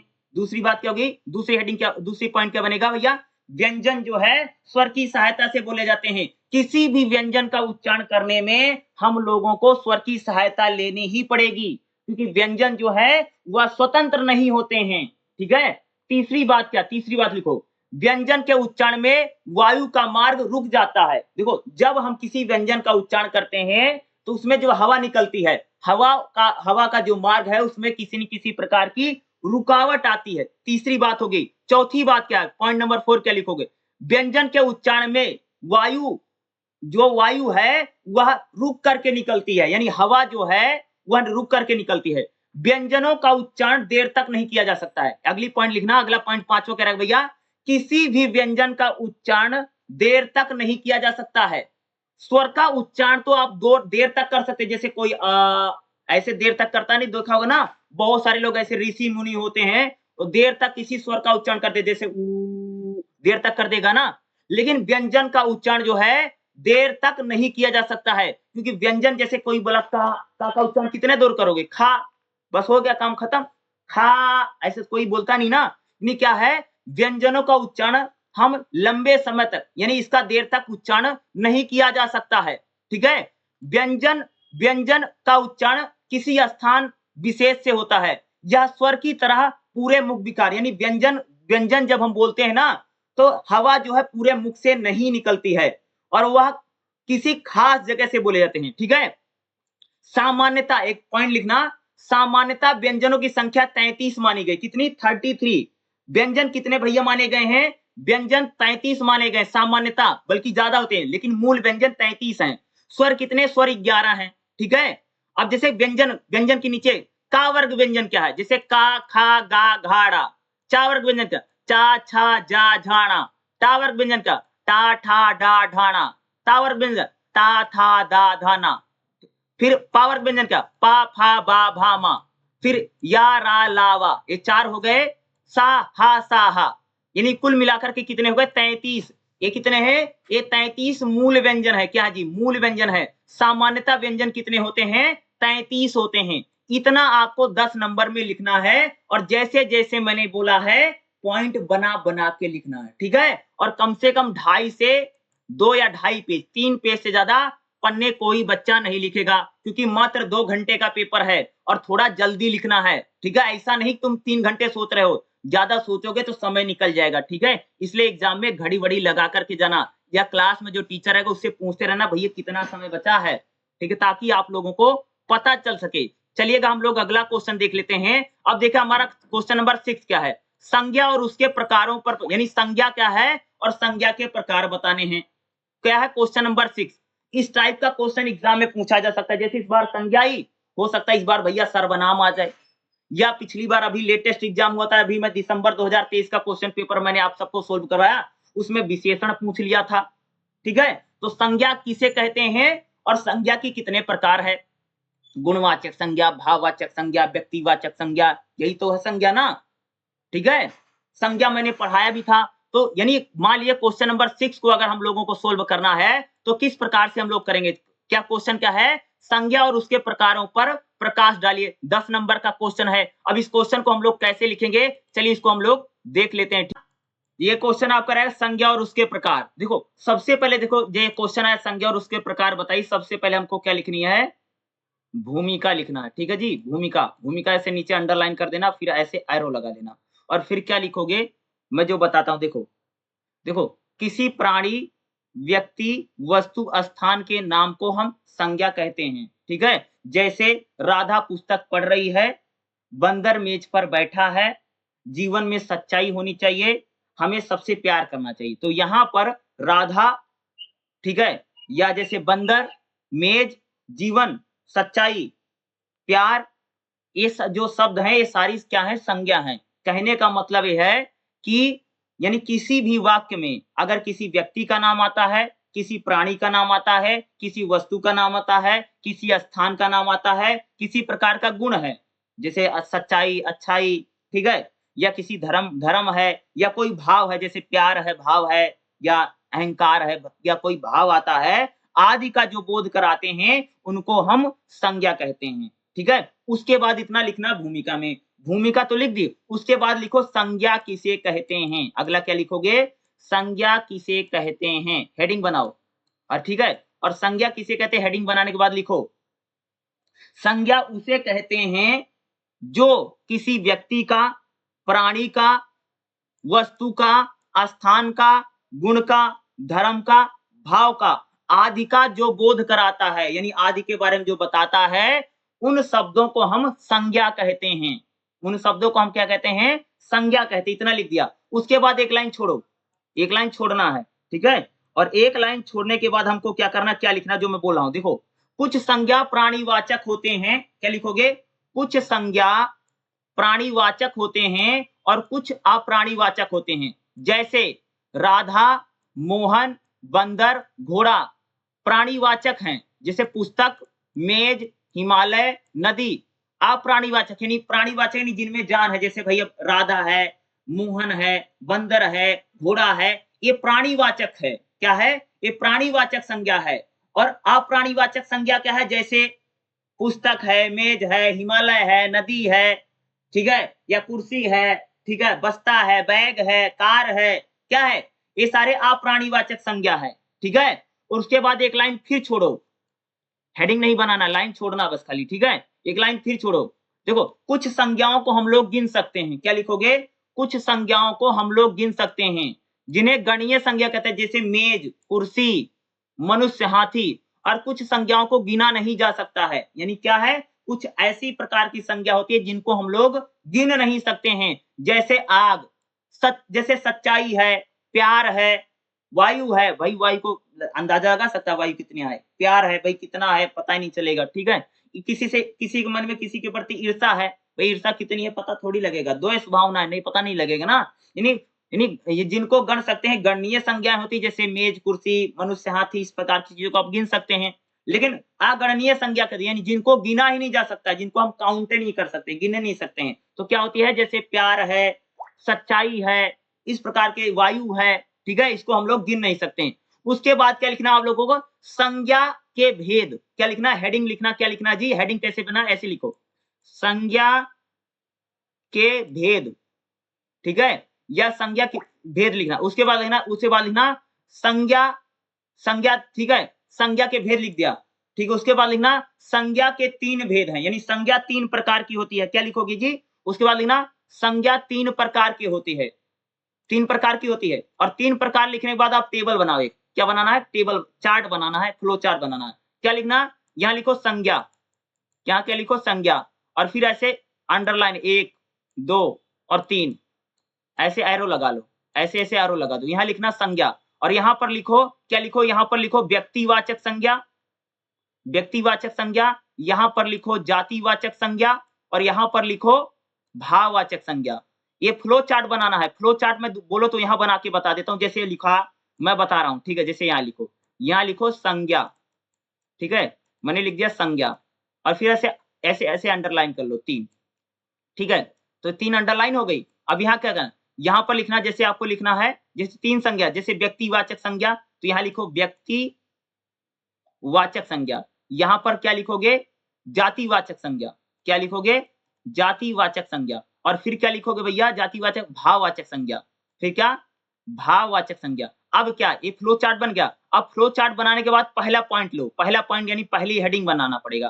पहली हेडिंग पे क्या बनाएंगे, वहां पहली हेडिंग बनाओ, वहां पर लिखो, वहां पर आपको क्या लिखना पड़ेगा, व्यक्तिवाचक संज्ञा, ब्लैक पेन से लिखो, ब्लैक पेन से लिखा, जो शब्द किसी व्यक्ति, स्थान, वस्तु का बोध कराते हैं उन्हें हम व्यक्तिवाचक संज्ञा कहते हैं। क्या बोलोगे, कि जो शब्द किसी व्यक्ति का, स्थान का, वस्तु का, आदि का बोध कराते हैं उन्हें हम व्यक्तिवाचक संज्ञा कहते हैं। जैसे मोहन, सब मोहन व्यक्ति का नाम है, रहमान है, शीला है, विमल है।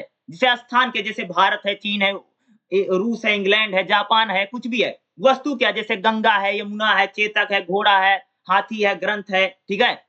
इस प्रकार से इनको हम क्या बोलेंगे, व्यक्तिवाचक संज्ञा। यानी व्यक्तिवाचक संज्ञा यानी जो संज्ञा किसी व्यक्ति के बारे में, किसी स्थान के बारे में, किसी वस्तु के बारे में जो बताती है उसको हम व्यक्तिवाचक संज्ञा कहते हैं, पहली हेडिंग। और जब आपने व्यक्ति, जैसे आपने व्यक्ति बताया रमेश, मोहन, शीला, मीरा, विलियम, ठीक है, या स्थान बताया आपने भारत, रूस, इंग्लैंड, चीन, जापान बताया, वस्तु जैसे गंगा, हिमालय, तो इसको उदाहरण में लिखना, ठीक है।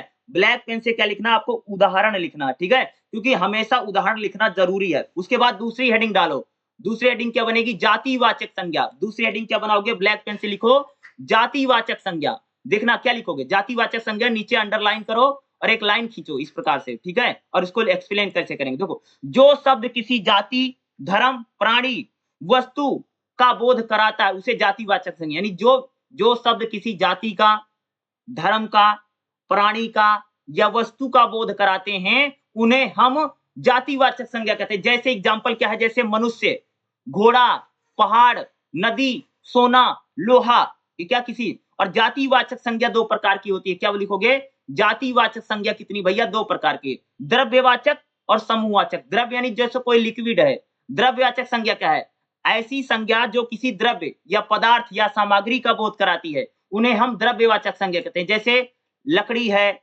सोना चांदी है, स्टील है, लोहा है, पीतल है, ऊन है, क्या है, ये द्रव्यवाचक संज्ञा है। और समूहवाचक संज्ञा क्या है, जो संज्ञा किसी व्यक्ति का समूह बताती है। जैसे पुलिस, सेना, एक भाई एक ग्रुप है ना। समूहवाचक संज्ञा क्या है, जो किसी समूह का बताती है। यानी जो जातिवाचक संज्ञा दो प्रकार की होती है, द्रव्यवाचक संज्ञा और समूहवाचक संज्ञा, ठीक है। इस प्रकार से आप इसको बनाइएगा, ठीक है, कि समूहवाचक संज्ञा को, जो संज्ञा पद किसी व्यक्ति के वाचक ना होकर के समूह का बोध कराते हैं। जैसे सेना है, पुलिस है, भीड़ है, मेला है, क्लास है, दल है, ये क्या है, किसी समूह के बारे में बताती है, जिनको हम लोग क्या बोलते हैं, समूहवाचक संज्ञा बोलते हैं। अगला जो है संज्ञा है भाववाचक संज्ञा, क्या है, यानी अगला तीसरी हेडिंग क्या बनाओगे, भाववाचक संज्ञा, ऐसे लिख देना संज्ञा, नीचे से दो अंडरलाइन लगा लेना और फिर ऐसे करके एक्सप्लेन करने की। देखो, जो शब्द धर्म, गुण, भाव, क्या जो शब्द धर्म, गुण, भाव, स्वभाव, अवस्था आदि का बोध कराते हैं उन्हें हम भाववाचक संज्ञा कहते हैं। जैसे लंबाई एक प्रकार का भाव है, बचपन, अहिंसा, खटास, आलस, क्या है, ये उदाहरण में लिखना है।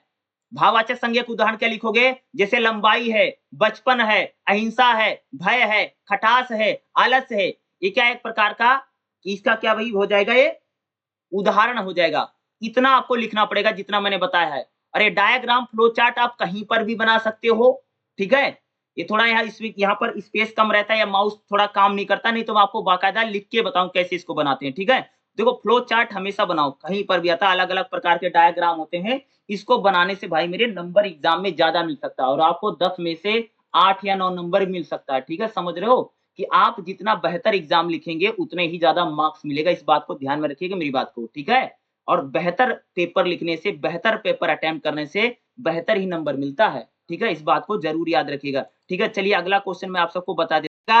अगला जो हमारा क्वेश्चन रहेगा, क्वेश्चन नंबर 7 क्या रहेगा, अवंती को स्पष्ट कीजिए। देखो, ये कई बार आया है और काफी डिफरेंट टाइप का रहेगा, ठीक है। इस क्वेश्चन को कई बार उन्होंने पूछ भी रखा है और 7वां क्वेश्चन आता है, ठीक है, लेकिन आ भी सकता है और नहीं भी आ सकता, लेकिन इसको क्वेश्चन को करना आपके लिए क्या है, काफी इंपॉर्टेंट है और क्वेश्चन आ भी सकता है, ठीक है। चलिए अब इसको कैसे लिखेंगे एग्जाम में और इसको कैसे आप अटेम्प्ट करेंगे, इसको हम लोग देख लेते हैं। यहाँ पर देखिएगा 7.3 में देखो क्या बोल रहा है कि देखो, लिंग, वचन, पुरुष, काल आदि में एक रूपता लाने के लिए क्या बोला कि जैसे कोई वाक्य है, ठीक है, तो वाक्य में भाई मेरे, किसी भी वाक्य में लिंग में, पुरुष में, लिंग में, वचन में, पुरुष में, काल में, यानी इसका जैसे स्त्रीलिंग है, पुल्लिंग है, एक वचन है, बहुवचन है, ठीक है, यानी पुरुषवाचक है या जातिवाचक है या क्या है, काल यानी उस समय क्या है, काल कौन सा है, वर्तमान काल है, भूतकाल है, भविष्य काल, क्या है, काल आदि में एक रूपता लाने के लिए हम लोग इसका क्या करते हैं, प्रयोग करते हैं। यानी हिंदी में वाक्यों में कर्ता या कर्म के साथ, क्या हिंदी के जो वाक्य हैं, ठीक है, हिंदी वाक्यों में कर्ता या कर्म के साथ, क्रिया का, संज्ञा के साथ सर्वनाम का, संबंध के साथ संबंधी का, विशेषण के साथ विषय का अन्वय होता है, उसी को हम इसको कहते हैं, ठीक है। यानी क्या है भैया, संज्ञा यानी क्रिया के साथ क्रिया का, यानी कर्म के साथ क्रिया का, संज्ञा के साथ सर्वनाम का, संबंध के साथ संबंधी का, विशेष के साथ विशेषण का, ठीक है। तो जैसे इसमें बोलता है कि कर्ता और कर्म के साथ जब आएगा, जब कर्ता और कर्म एक साथ आते हैं, जैसे अगर बताऊं, जैसे एग्जांपल ले लीजिए, मोहन दूध पीता है, क्या बोला इसने, मोहन दूध पीता है, तो यहां पर अगर आप देखेंगे तो कर्म क्या है भैया, मोहन तो क्या हो गया, मोहन करता है, और क्या है, पीता एक प्रकार का, ये क्या है, कर्म है उसका, ठीक है।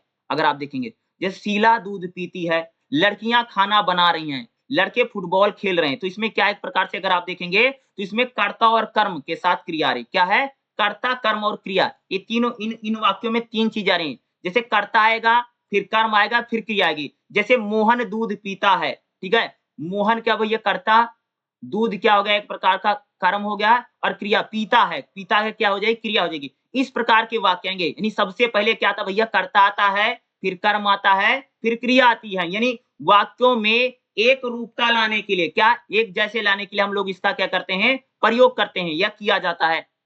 जैसे अगर हम लोग बात करें, जैसे मैंने बोला कि कर्ता कर्म क्रिया को लाने के लिए हम लोग क्या करते हैं, इसका प्रयोग किया जाता है। यानी पहले कर्ता लाना है, फिर कर्म लाना है और फिर क्रिया। उसके बाद संज्ञा और सर्वनाम का कैसे लाते हैं, देखिएगा संज्ञा और सर्वनाम को हम लोग अवन्वय कैसे करेंगे, जोड़ेंगे कैसे, देखो जैसे मोहन का घर यही है, वह हमारे कॉलेज में पढ़ता है, यानी दो शब्दों को जोड़ना है, मिक्स करना है, ठीक है, क्या करना है, रिलेट करवाना है। तो रिलेट कैसे करेंगे, जैसे मोहन का घर यही है, वह हमारे कॉलेज में पढ़ता है, तो मोहन संज्ञा हो गई।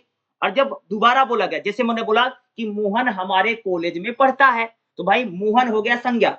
और जब मैं दूसरा सेंटेंस बोलूंगा, उसके लिए दूसरा वाक्य मैं बोल रहा हूं, तो वह हमारे कॉलेज में पढ़ता है, तो वह क्या हो गया, तो वह क्या हो गई, एक प्रकार का सर्वनाम है। यानी संज्ञा के साथ सर्वनाम का क्या रिलेट हो रहा है, समन्वय एक प्रकार से जोड़े जा रहे हैं। जैसे मेरे भाई आज रात को देर से आएंगे, क्या बोला, मेरे भाई आज रात देर से, भाई क्या एक प्रकार की संज्ञा, ठीक है। जैसे बोला क्योंकि वह सर्कस देखने गए, तो क्योंकि आ गया ना, तो एक प्रकार से यहाँ क्या करना है, संज्ञा और सर्वनाम एक प्रकार से रिलेट करता है, ठीक है। जैसे किसी ने बोला, ठीक है, कि राधा तेज दौड़ती है, ठीक है, लेकिन उसके पैरों में चोट लगी है, तो क्या हो गए भाई, राधा एक प्रकार की क्या होगी, संज्ञा होगी, क्या होगी, संज्ञा। लेकिन उसके पैरों में, लेकिन क्या एक प्रकार से क्या, सर्वनाम, यानी संज्ञा सर्वनाम का जब मैच हो जाता है, ठीक है। मोहन पढ़ने में बहुत तेज है, वह क्लास में फर्स्ट आया है, क्या है बोला, जैसे मोहन पढ़ने में बहुत तेज है, वह क्लास में फर्स्ट आया है, तो क्या, यस मोहन तो संज्ञा हो गई। लेकिन जब दूसरा सेंटेंस बोला, यानी जब हम लोगों ने दूसरा वाक्य लिया, तब वहां हम लोगों ने संज्ञा की जगह सर्वनाम का यूज कर दिया, क्या कर देते जी, संज्ञा के नाम पर अगला सेंटेंस क्या था, सर्वनाम। इसको बोलते हैं अवन्वय, एक प्रकार से एक रूपता लाने के लिए हम लोग इसका करते, प्रयोग किया जाता है। उसी प्रकार से संबंध और संबंधी का होता है, जैसे यह मोहन का लड़का है, यह मोहन का लड़का, जैसे किसी ने बताया भाई ये जो लड़का है मोहन का है, यानी बताया कि ये लड़का जो मोहन का है, तो मोहन और इसमें क्या एक प्रकार से रिलेशन बन गया। गौरव की गाड़ी टूट गई, गौरव और गाड़ी को रिलेट कर रही ना भाई, गौरव की गाड़ी टूट, बिट्टू का स्वेटर काला है, यानी काला स्वेटर और बिट्टू को मिक्स कर दिया हम लोगों ने, रिलेशन कर दिया ना। यह मेरी पुस्तक है, यानी यह मैं और पुस्तक हो, ठीक है, दो चीजों को हम लोग क्या कर देते एक साथ ला देते। आजकल मेरे साले की पत्नी और लड़के आए हुए, आजकल क्या भाई, मेरे यानी मैं और साले की पत्नी और बच्चे, यानी उसको क्या संबंध, रिलेशन बता रहा है, एक प्रकार से रिलेट कर रहे हैं। मेरी बहन के पुत्र और पुत्री और पुत्रवधि कश्मीर गए हुए हैं, तो मेरे भाई जैसे कोई बता रहा है कि मेरी दीदी घूमने गई हुई है, तो क्या दीदी के साथ अपना एक प्रकार से क्या बना दिया, संबंध है, रिलेशन है ना। जैसे कोई बोल रहा है कि मेरे भैया की शादी है, ठीक है, क्या है, भैया के साथ आपने क्या कर दिया, संबंध है, रिलेशन आप, यानी दो लोग आपस में जब उसका संबंध, उसको बोलते हैं ना, संबंध का संबंधी के साथ जब अवन्वय होता है, एक प्रकार से उसको जोड़ते हैं, ठीक है। विशेषण का विशेष, ठीक है, जैसे किसी ने बोला विशेषण, देखो इसमें कैसे करेंगे विशेषण, देखो विशेषण तो आप सबको पता भाई, जो संज्ञा सर्वनाम की विशेषता बताते हैं उसे विशेषण कहते हैं। देखो अब इसमें कैसे बनेगा, देखो काला हाथी, काली गाय, काले जानवर, क्या है एक प्रकार से भाई, काला हाथी है, काली गाय है और काला जानवर है, यानी काला काला बार बार आ रहा है, यानी काला शब्द हाथी की, गाय की और जानवर की विशेषता बता रहा ना। जैसे बोला कि भाई काली हाथी, काली गाय और काले जानवर, तो काला जो हाथी की, काली गाय की और काला जो भी तीन जो शब्द है काला सेम आ रहा ना, और जानवर की भी, गाय की भी और हाथी की भी, ये क्या कर रहे हैं, विशेषता बता रहा ना। तीनों की इसने क्या बताई है, विशेषता बताई है ना, तीनों की अगर आप देखेंगे तो ये क्या करा, विशेषता बता रहा ना। जैसे बड़ा लड़का, बड़ी लड़की, बड़े लड़के, क्या यानी बड़ा बड़ा शब्द बार बार, बड़ा लड़का, बड़ी लड़की, बड़े लड़के, ठीक क्या है, तो यानी लड़का लड़की की विशेषता क्या बताए, बड़ा लड़का है, ये बड़ी लड़की है और वो बड़े लड़के हैं, ठीक है। तो क्या है कि लड़का तो भी क्या है, बड़ा बड़ा बता रहा है, बड़े की यानी लड़की की विशेषता क्या बता रहा, बड़ा बता रहा ना। जैसे मोटा आदमी, मोटी औरत, मोटे बच्चे, क्या हो गया? मोटा आदमी, मोटी औरत और मोटे बच्चे, क्या हो गया? यानी मोटा जो शब्द है वो आदमी की विशेषता उसने बताई और मोटी औरत क्या हो गया? यानी मोटी ने औरत की विशेषता बताई और बच्चे की विशेषता यानी बच्चा मोटा है, तो क्या मोटे बच्चे, यानी ये क्या है? विशेषण और विशेष बता रहा ना, यानी क्या है? विशेषता बता रहा ना। इस प्रकार से आपको लिखना पड़ेगा इन चीज़ों का। इस प्रकार से आपका ये जो क्वेश्चन होगा लगभग 7वां जो है कंप्लीट हो जाएगा और इन तीनों की हेडिंग बना करके और इसको उदाहरण के साथ आपको लिखना पड़ेगा। किसके साथ जी? उदाहरण के साथ अगर आप लिखेंगे, साथ में इसको आप समझा भी देंगे कि भाई विशेषण क्या है, संज्ञा सर्वनाम क्या है, उसको करके यानी एक प्रकार से रिलेट करके करते हैं। तो आपका ये क्वेश्चन पूरी तरह से क्या हो जाएगा?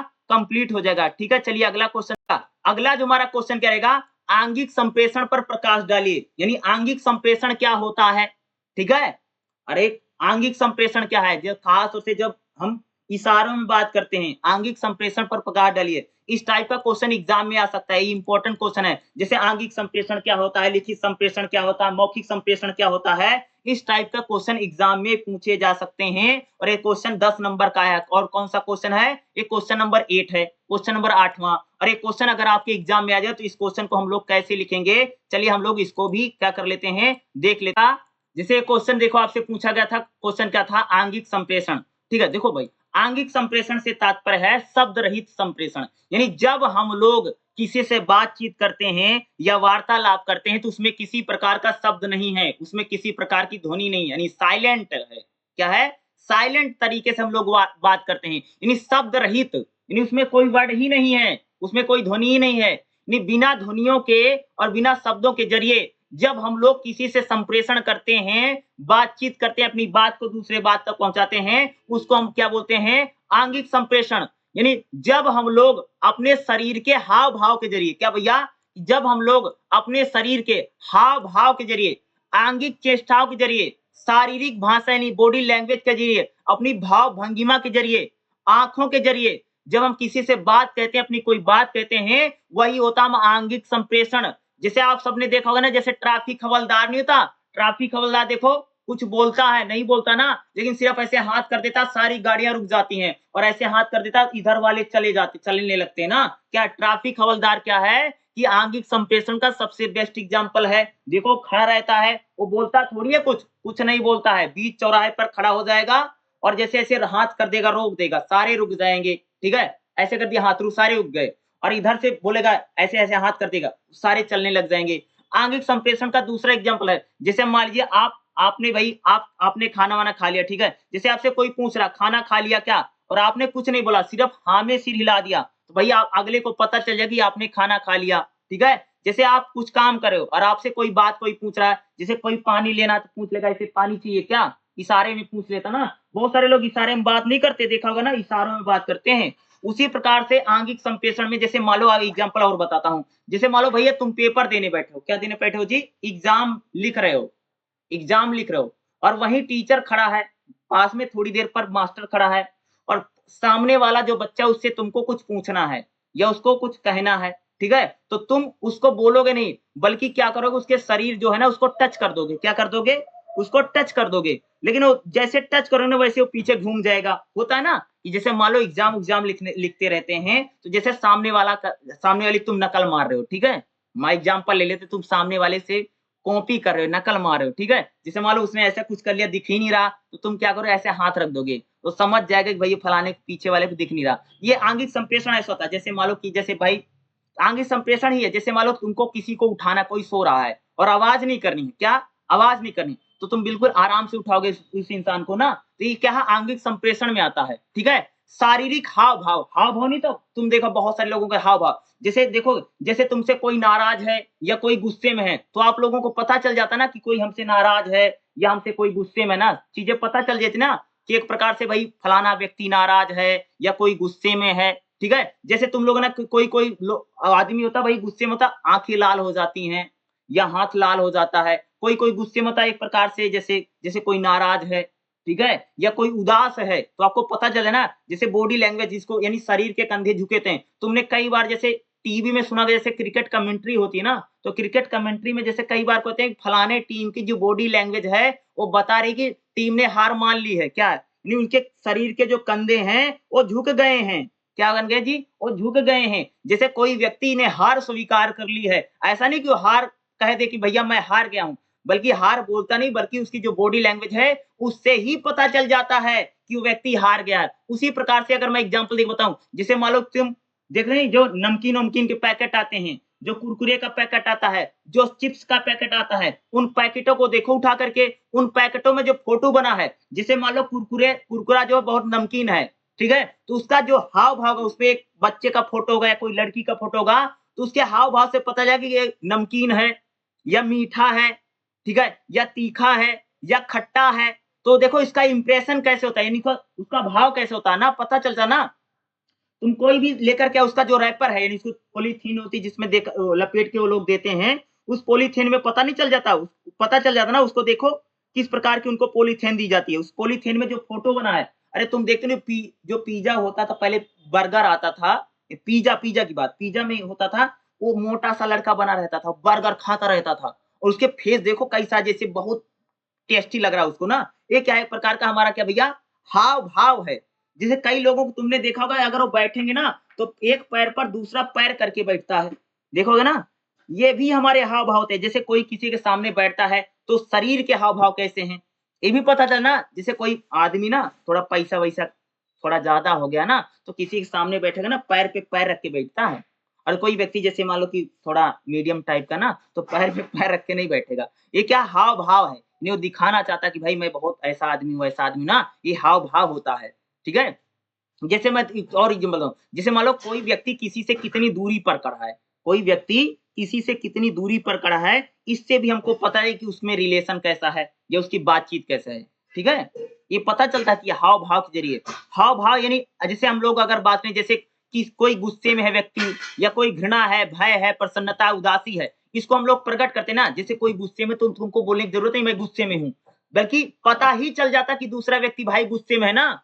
पता चला ना, तुमसे कोई गुस्से में है या तुमसे कोई प्रसन्न है या कोई व्यक्ति तुमसे खुश है, क्या है, कोई इंसान तुमसे अगर खुश है, तो वैसे ही पता चल जाएगा वो फलाना व्यक्ति जो आपसे खुश है ना।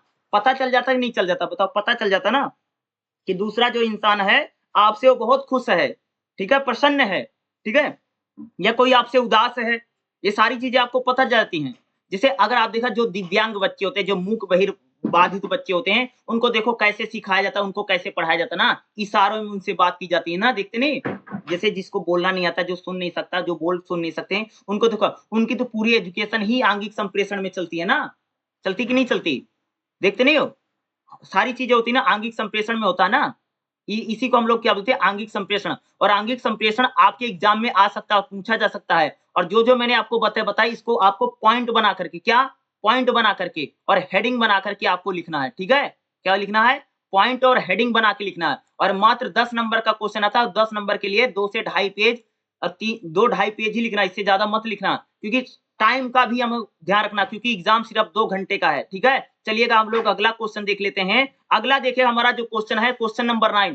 क्वेश्चन नंबर 9 एग्जाम में कंपलसरी है, करना ही करना है। और क्वेश्चन नंबर 9 एक करना है और बाकी 4 कोई भी क्वेश्चन कर दो, ठीक है? तो क्वेश्चन नंबर 9 का देखिएगा, निम्नलिखित में से किन्हीं 2 प्रश्नों पर टिप्पणी करना है। यानी इसमें 4 जैसे का क्या है, मौखिक भाषा, लिखित भाषा क्या होती है, 5 नंबर का हो जाएगा। व्यंजन से अभिप्राय क्या है, 5 नंबर का है, ठीक है? कर्म कारक क्या है, 5 नंबर का है। और मिश्र वाक्य क्या है, ये 5 नंबर का है। यानी आपको इसमें से 2 करना है और 2 करने से टोटल 10 मार्क्स और 5 नंबर के लिए मात्र 1 पेज लिखना है। 1 पेज मतलब समझे, एक पन्ने का सिर्फ आगे आगे के भाग को ही लिखना है। क्या लिखना है? 5 नंबर के लिए मात्र 1 पन्ना लिखना है, ठीक है? ज्यादा नहीं लिखना, 5 नंबर की सिर्फ 1 पन्ना लिखा जाता है। तो इसमें पहला क्या दिया गया है, जैसे का क्या है, मौखिक भाषा और लिखित भाषा क्या है। मौखिक भाषा देखो, जिस भाषा को हम लोग ध्वनियों के जरिए, ठीक है, या मुख के जरिए बोल करके बात करते हैं, उसको हम लोग क्या बोलते हैं भैया, मौखिक भाषा बोलते हैं। क्या बोलते हैं उसको? मौखिक भाषा कहते हैं ना। वही मौखिक भाषा तो ये ना कि जो भाषा मुख से बोली जाती है या ध्वनियों के जरिए या प्रतीक चिन्हों के माध्यम से जिस भाषा को हम बोलते हैं, वह मौखिक भाषा है, ठीक है? आज तक दुनिया में जितनी भाषाएं आई हैं, सभी भाषा का विकास पहले मौखिक भाषा आती है, बाद में लिखित भाषा का विकास हुआ है, ठीक है? जैसे जब किसी बच्चे का जन्म होता ना, तो बच्चा सबसे पहले मौखिक भाषा को ही बोलना सीखता। क्या बोला मैंने? जब किसी बच्चे का जन्म होता है तो बच्चा जो है वो सबसे पहले मौखिक भाषा को बोलना सीखेगा। ऐसा तुमने कोई लड़का नहीं देखा होगा आज तक कि भैया उसने लिखना सीख लिया और उसको बोलना नहीं आता हो। आज तक ऐसा कोई बच्चा देखा है कि उसको भैया बोलन लिखना तो आता है लेकिन बोलना नहीं आता है। मौखिक भाषा कहते हैं एक प्रकार से सामाजिक संप्रेषण की भाषा है। ठीक है? समाज के जो लोग हैं वो ज़्यादातर मौखिक भाषा में बात करते हैं। आप लोग भी तो मौखिक भाषा में बात करें आपकी मम्मी से, पापा से, अपने घर परिवार में। आप लोग जो भी बातचीत करते हैं, किसमें बात करते हो भाई मेरे? मौखिक भाषा में ही तो बात करते हो ना? जो भी बात करते हैं क्या है? मौखिक भाषा में ही तो करते हो ना? अगला क्या लिखित भाषा क्या होती है? लिखित भाषा हम उसको कहते हैं कि जब हम लोग अपने विचारों को व्यक्त करने के लिए लिख कर के व्यक्त करते हैं।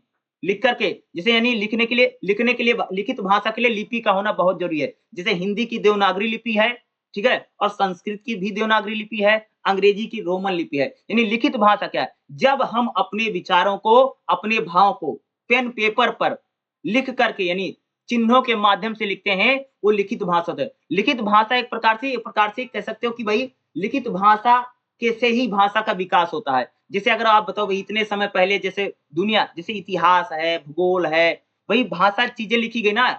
जैसे अगर बात करूँ आपका जो एग्जाम होगा, वो लिखित भाषा में होगा ना, रिटन में होता है ना। और समाज जो है ना, लिखी हुई बातों को ज्यादा प्रमाणिक मानता है। एक बात बताओ, भैया अगर तुमको कोई सामान खरीदना, तुमको किसी से जमीन खरीदी तुमने किसी से, ठीक है? या तुमने शादी किया तो जैसे होता नहीं कोर्ट मैरिज कर लेते हैं, ठीक है? या जैसे मान लो भाई आप यानी लिखी हुई बातों पर समाज के लोग ज्यादा विश्वास करते हैं अगर आप देखें। यानी समाज जो है लिखित भाषा पर ज्यादा विश्वास करता है। जैसे आप लोग इग्नू में पढ़ रहे हो ना, तो भाई आप लोग जब 3 साल आपका कंप्लीट हो जाएगा, तो आपको बाकायदा लिखित में यूनिवर्सिटी देगी कि आपने ग्रेजुएशन डिग्री कंप्लीट कर ली है, यानी आपने बैचलर डिग्री पास, ठीक है? और कौन सी ईयर में लिख करके आपको देगा, बाकायदा आपको सर्टिफिकेट मिलेगा। क्योंकि लिखित भाषा पर ही हम लोग क्या है विश्वास करते हैं। और लिखित भाषा जो होती है वो एक प्रकार से मानकीकरण की भाषा है। लिखित भाषा में मानक होते हैं भाई। लिखित भाषा में व्याकरण का भी ध्यान रखना पड़ता है। लिखित भाषा कैसे व्याकरण निष्ठ भाषा होती है, इसमें ग्रामर का भी क्या है हम लोगों को बड़ा ध्यान रखना पड़ता है जो लिखित भाषा है, ठीक है? और लिखित भाषा क्या है कि लिखित भाषा में जो हम लोग जो बातें कहते हैं उसको दूर दूर तक भेजा जाता है। लिखी बातें एक बात बताओ, अखबार देखो उसके जरिए कितनी दूर दूर तक लोग संदेश भेजते हैं। अरे तुम लोग जो व्हाट्सएप में बातचीत करते हो क्या होता है, वो लिखित भाषा में होता है ना।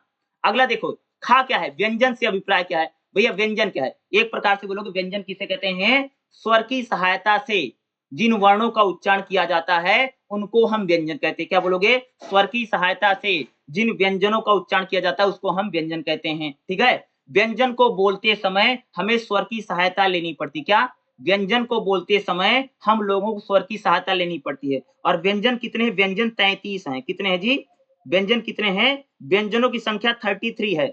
व्यंजन कौन कौन से, जैसे मैं लिख के बता दूं, जैसे का, खा, गा, घा, ड़ा, चा, छा, जा, झा, णा, टा, ठा, डा, ढाना, ठीक है? ता, था, दा, धा, ना, पा, फा, बा, भा, मा, ठीक है? या, रा, ला, वा, शा, सा, हा, सा, छत, त्रिज्ञा। ये क्या है? सारे हमारे क्या है? व्यंजन है। क्या है?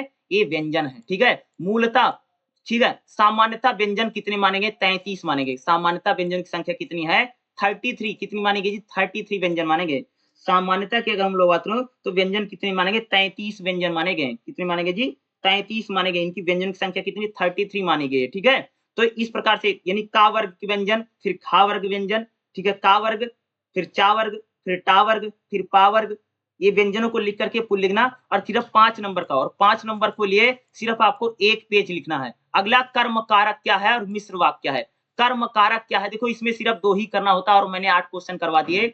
मिश्र वाक्य क्या होता है और कर्म कारक क्या होता है? आप लोग इन दोनों क्वेश्चनों को जरूर पढ़ लेना। वैसे अगर आप देखेंगे तो आपका जो क्वेश्चन पेपर है, क्वेश्चन पेपर आज का हमारा जून 2023 का क्वेश्चन पेपर था, पूरा मैंने जून 2023 के क्वेश्चन पेपर को सोल्व करवाया है। इसमें मैंने सिर्फ छोड़ा क्या है? कर्म, मिश्र वाक्य क्या है और कर्म कारक क्या। कारक अगर आप पढ़ेंगे तो आपको कर्म कारक मिलेगा, ठीक है? जिसमें कर्म की बात की, ठीक है? कर्म क्या है और मिश्र वाक्य क्या है? मिश्र वाक्य प्रकार का आप पढ़ेंगे, ठीक है?